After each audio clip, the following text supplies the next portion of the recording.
राधे राधे, हर हर महादेव। आशा है आप सभी लोग प्रसन्नचित होंगे। आप सभी की उन्नति की कामना चाहते हुए आज का पंचांग आरंभ करते हैं, जो है 23 नवंबर 2023। दिन है गुरुवार। मंत्र है ओम ब्रह्म बृहस्पतये नमः है। और आज मित्रों देव उठनी एकादशी है। आज भगवान विष्णु अपने योग निद्रा से उठेंगे और आज ही से सभी मांगलिक कार्य आरंभ हो जाएंगे। और आज तुलसी विवाह भी है, जो कल तक है, जो 24 नवंबर तक है। तो आप चाहें तो आज तुलसी विवाह कर सकते हैं शाम के समय, या कल भी कर सकते हैं। आज आपको देवउठनी एकादशी की कथा भी बताऊंगा, उसको गौर से सुनिएगा।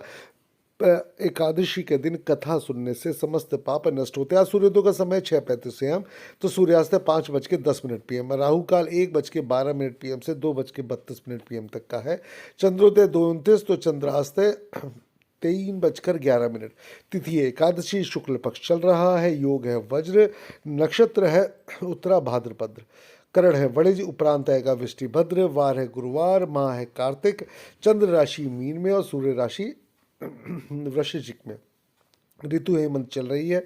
सूर्यदेव इस समय दक्षिणायन है। संवत्सर उत्तर पिंगल है। विक्रम संवत 2080, गुजराती संवत 2080, तो शक संवत 1945। कली संवत 5124। कली संवत का मतलब है मित्रों कलयुग। सौर प्रविष्टि 7, मार्गशीर्ष चल रहा है।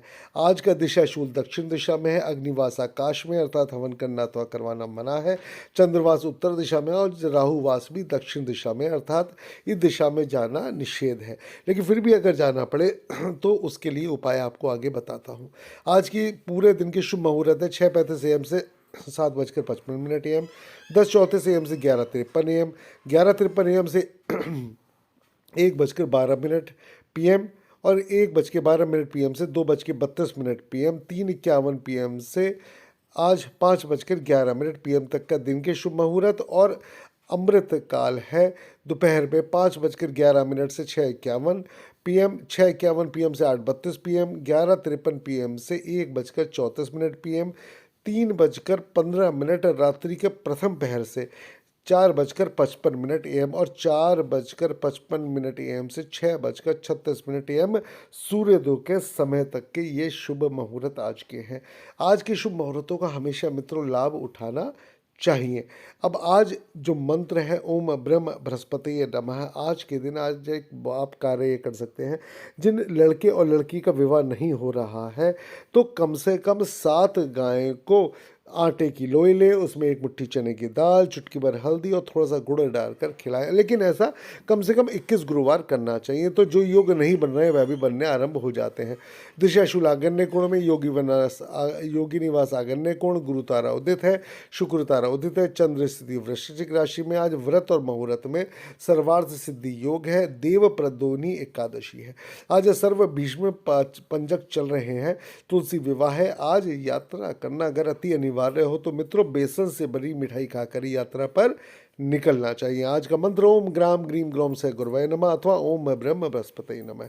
आज तुलसी का विवाह भगवान विष्णु के साथ शालिग्राम साथ मंदिर में करके मंदिर में पीताम्बर व पीली चंद्री का जोड़ा चढ़ाना चाहिए। आज जो भी व्यक्ति पीपल के वृक्ष में जल अर्पित करता है, उसकी गुरु की महादशा, अंतरदशा, प्रत्यंतर दशा में लाभ प्राप्त होता है। उसको अगर उधर से संबंधित कोई भी प्रॉब्लम होती है तो उसमें भी उसको लाभ प्राप्त होता है। पीपल के वृक्ष की सेवा करना आप ऐसे समझ के चले जैसे पीपल के वृक्ष के अंदर वैसे भी ब्रह्मा विष्णु महेश का वास माना जाता है। मित्रों अब बहुत ही जल्दी हम लोग बहुत अच्छी अच्छी चीज़ें आप लोगों को बताने वाले हैं। जैसे अब आरंभ ऐसे करते हैं। अब जैसे कार्तिक माह के शुक्ल पक्ष की एकादशी 22 नवंबर को रात 11:05 से शुरू हो जाएगी। इसका समापन होगा 23 नवंबर की रात्रि 9:01 पे। तो एकादशी तिथि पर रात्रि पूजा का मुहूर्त शाम 5:25 से रात 8:46 तक का है। आप चाहे तो इस मुहूर्त में तुलसी विवाह संपन्न कर सकते हैं अथवा करा सकते हैं। देखिए तुलसी विवाह कराने से जो लाभ मिलता है उसका तो महत्व अलग है। समझिए साक्षात कन्यादान का लाभ आपको मिलता है। अब करते हैं आरंभ कथा। धर्म ग्रंथों के में स्वयं श्री भगवान श्री कृष्ण ने इसका महात्म्य बताया है। अगर इसके अनुसार एक राज्य में एकादशी के दिन प्रजा से लेकर पशु तक कोई भी अन्न नहीं ग्रहण करता था। एक दिन भगवान श्री विष्णु ने राजा की परीक्षा लेने की सोची और सुंदरी का भेष बनाकर सड़क किनारे प्रभु बैठ गए। राजा की भेंट जब सुंदरी से हुई तो उन्होंने उसके यहाँ पर बैठने का कारण पूछा। स्त्री ने बताया, वह तो बेसहारा है। राजा उसके रूप पर मोहित हो गए और बोले, तुम रानी बनकर मेरे साथ महल में चलती क्यों नहीं चलती हो? चलो। श्री हरि ने राजा की परीक्षा लेने के लिए सुंदर स्त्री के राजा के सामने शर्त रखी कि यह प्रस्ताव तभी स्वीकार करेगी जब उसे पूरे राज्य का अधिकार दिया जाएगा और वह जो बताए राजा को खाना होगा। राजा ने शर्त मान ली। अगले दिन थी एकादशी, तो अगले दिन एकादशी पर सुंदरी ने बाजारों में बाकी दिनों की तरह अन्न बेचने का आदेश दिया। मांसाहार भोजन बनाकर राजा को खाने पर मजबूर करने लगी। राजा ने कहा, आज एकादशी के व्रत में मैं तो सिर्फ फलाहार ग्रहण करता हूँ। रानी ने शर्त दिलाते हुए राजा को कहा कि अगर यह तामसिक भोजन नहीं खाया तो मैं बड़े राजकुमार का सिर धड़ से अलग कर दूंगी।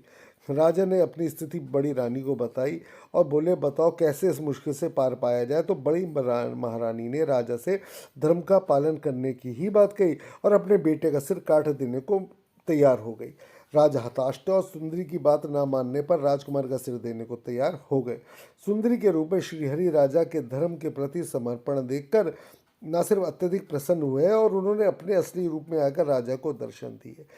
और आप तो स्वयं ही जानते हैं कि भगवान विष्णु अगर किसी को दर्शन दें तो वो तो स्वतः मोक्ष का अधिकारी हो जाता है। भगवान विष्णु ने राजा को बताया कि तुम परीक्षा में पास हो गए हो, कहो तुम्हें क्या वरदान चाहिए। राजा ने इस पर भगवान विष्णु ने राजा को बताया, तुम परीक्षा में पास हो गए हो, बताओ तुम्हें क्या वरदान चाहिए।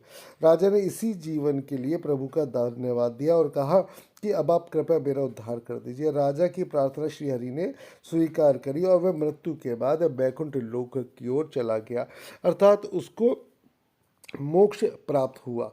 मित्रों, देखिए कितनी छोटी सी लेकिन बहुत ही प्रभावशाली कथा है।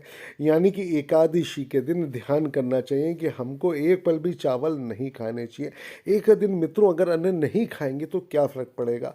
भगवान विष्णु के श्री चरणों में अपने आप को शरणागत रखकर आप यह देखें कि वह आपका समस्त योग क्षेम वहन करते हैं। भगवान विष्णु अर्थात भगवान श्री कृष्ण है और जो भगवान श्री कृष्ण है वही भगवान शिव है। मित्रों, सभी भगवान एक हैं, बस उनके रूप अलग हैं। कहते ना कि श्री कृष्ण गोविंद हरे मुरारी, हे नाथ नारायण हे वासुदेवाय, हरे कृष्णा कृष्ण कृष्ण हरे हरे, हरे राम राम राम हरे हरे। मित्रों, बहुत ही जल्दी कथा की ऐसी श्रृंखला आरंभ करूँगा कि उस कथा की श्रृंखला भगवान श्री कृष्ण के श्री चरणों का ध्यान करते हुए, भगवान विष्णु के श्री चरणों का ध्यान करते हुए और देवादिदेव महादेव का श्री चरणों का ध्यान करते हुए आरंभ करूँगा। आप सबको अत्यधिक आनंद आएगा। राधे राधे, हर हर महादेव।